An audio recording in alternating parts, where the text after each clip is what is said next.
Higa kang patagilid, sir. Ay, wait. Sorry. Tayo ka pala. Yan. Ako na kayo.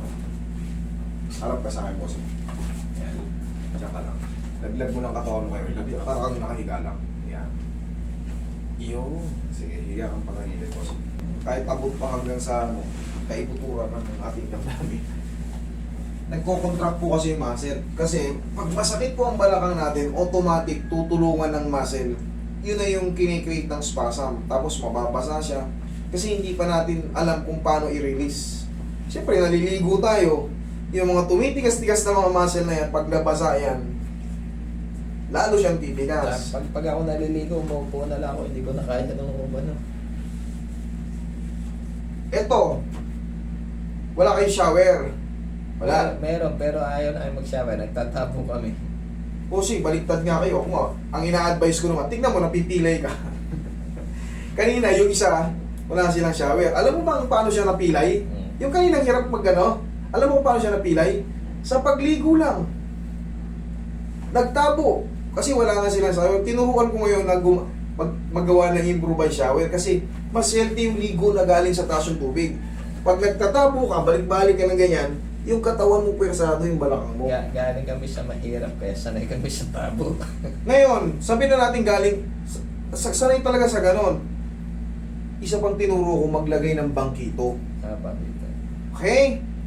Wala namang pilitan talaga yan kung ayaw nyo ng shower. Pero, ang iiwasan, ang i-avoid natin doon yung ganon ng ganon, no?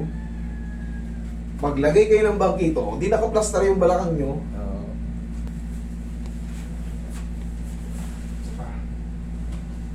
Kabilang side.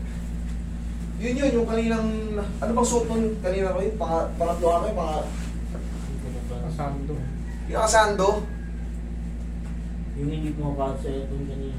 Oo, masakit yung balakang niya, hindi siya Opo. dahil, Nakatayo lang. yun nga, nadali siya sa pagligo.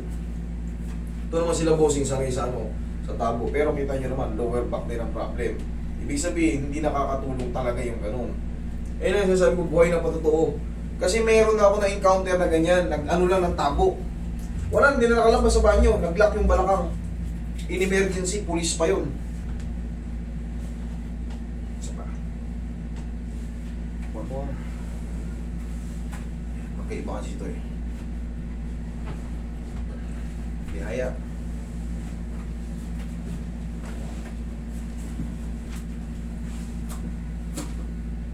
Relax lang. Pili kayong bangkito. Plastic na bangkito. Shower na lang. Meron ka pero hindi kinagamit. May shower na. Shower na lang. Tapa ka, bossing. Shower, oh. Hindi na kayo uyuko.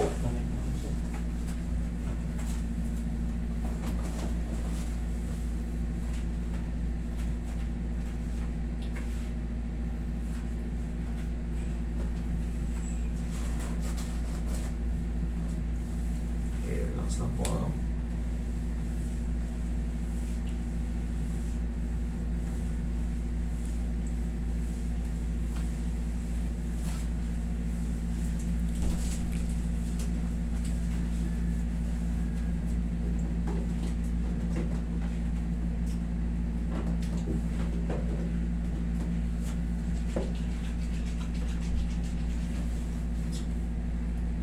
Relax.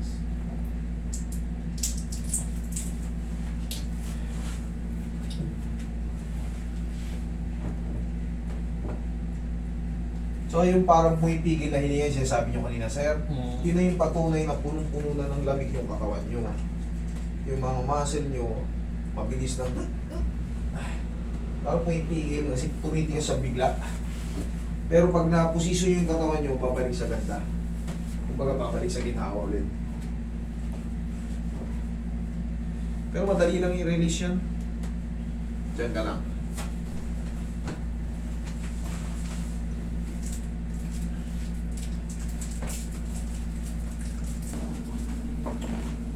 Taas mo yung balakang ko. Okay po ba? Nag-isip siya ng kamay. Relax lang. Inhale. Exhale. Yan lang muna, huwag na kayo, ha? Difference ng may adjustment kumpara sa intake. Plus lang muna natin ang pagmamahal para yung mga muscle lahat buong likod tinatamaan natin. Basta may isa nga, katulad ng ina, yung pag sinubukan mag-short na short, nahihirapan ako, hindi ko kailangan ko. Sa lower back yun. Kailangan ko. Pagka ang lower back mo may compression, hindi mo yan may gaganito Ayun basta-basta. Kailangan ko. Ang gagawin mo yan, pag mag-short ka, Isang kamay lang. Oo, ganyan. Tapos yung isang kamay ko sa pader, kasi baka makapag-balance ako eh. Ganun talaga, parang na-pros yung balakang mo. Pero syempre, umuulit lang sa'yo, di ba? Kamo last year, nandyan na yan eh. Pero yung tuturo ko sa inyo, kasi ganyan, sanay sila sa abo, mag-shower kayo kasi ang laking epekto nun. Kanina nga yun yung example yung isa nakasando kanina, oh. Naligo lang siya, Wala. nagtabo-tabo, ayun. Nakasanayan na kasi namin tabo, may shower kami, pero hindi na ginagamit. Oh, yun ha, alam nyo na ngayon. Para mas Panoorin nyo yung video niya kung paano ang ginawa ko sa kanya at anong binilin ko sa kanya. Okay, may shower room pala kayo eh. Gamitin nyo para hindi na kayo kulang yuko. Oh. Okay. Sige, pagtatayo, for the meantime, tagilid muna. No, kanina pagbangon ko, dumapa pa ako bago nakatayo. Masakit eh. O hindi, yan, tagilid lang. Huwag ka rin dumapa ako. Sige, tayo. O, anong changes ngayon? Okay naman. Okay na, o. Pero yung Hingang sa- malalim. Ano? Dito, ano sige, naputol kita, sorry. Dito, may sakit pa rin. Pero Hmm. yung dito sa tiyan, medyo nagbago. Dito may sakit pa rin. Oh, dito yung The same pa rin, no? Humina siya.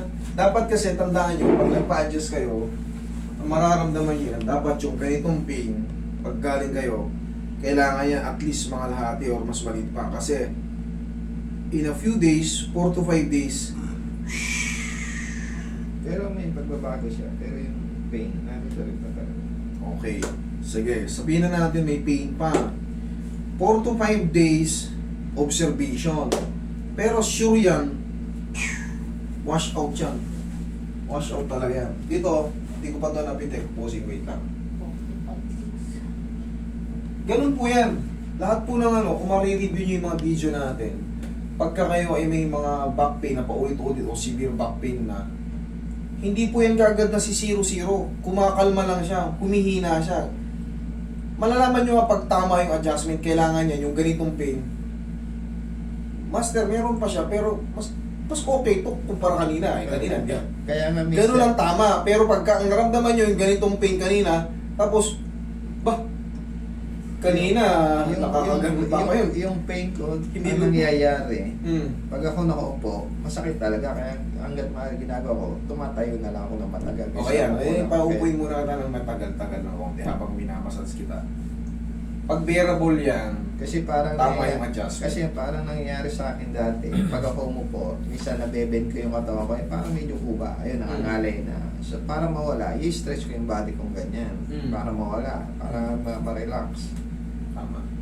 Ibig sabihin talaga may problema yung back mo. Pero ngayon sir, obserbahan mo. Kung the same pa rin yung feeling mo before and after adjustment. Tapos yun nga, 4 to 5 days pa po yun magre-release kasi ngayon pa lang in-adjust, unti-unti yan. Gradually talagang nakaka-recover yan. Ganun po talaga, no? Kung hindi pa kayo nakakanood ng ibang videos ko, kabagay, hindi nyo pa talaga na gano'ng na, ano, siguro baka may nag-repair lang sa inyo. Hindi, panood kita. Followers mo ako. Ayun, palagi ko yung binibilin. Tapos yung ganito, bossing, oh. Ayun, ganyan na exercise. Pagising sa mga tayo, sige. Oo. Tingnan ko nga kung marunong ka na nun. Oh, harap ka sa akin. Pagising sa umaga, yun. Yung ginaganyan mo yan. Oh, hindi ka marunong eh. Hindi ka marunong. Hindi ganun, cross. Cross. Ganyan. Oh, sige, ikaw, cross. Hindi yan cross eh. Tingnan mo ha, yung ginagawa mo. Paano mo mapipili yung balakang mo? sabihin, yung body mo. Sige. Eto, pag gano'n ha. O yan. Sige, pamaya, tumuhod ka pa gano'n. O, Ay. pabila. Yan ang tama. Eh sa'yo, tingnan mo yung ginagawa mo. Parang ano. Yan! Isa ba? 1, kabilang side. Yun. Napapanood muna kung ganyan ang tama. Tapos yung isa yung parang nakaganyan sa pan. Hindi yung... O paano mo mapipilimit? Hindi, masakit. Sinundan mo yung ano. Masakit kasi nung time na yun, kaya hindi ko maano eh. O ngayon, alam mo na. O kasi nakita na natin sa actual. Okay, bossing, wait lang tayo ng mga ilang araw. Kung may... may Yes. isa yung ano lang, is kay misis ko lang eh. Ayaw niya kasi